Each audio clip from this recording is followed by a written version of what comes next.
Hello mga kasari! For today's video is i-share ko po sa inyo kung paano ko ba hinahandle yung sari-sari store ko na nag-start lang ng 70 capital.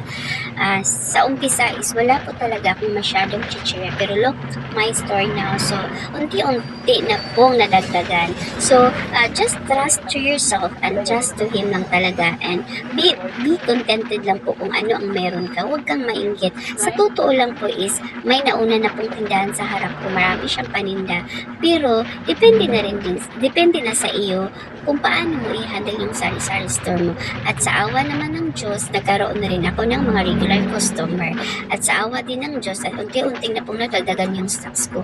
Yun lang po, wag lang pong kalimutan na always pray to Him, always na i-guide ka ni Lord, at saka always be humble, and then ang sikreto is entertain the customer very well para balik-balikan kanila. Yun lang po ang sikreto. At kahit maliit yung tindahan mo, basta kumpleto, kahit paunti-unti. Maraming salamat!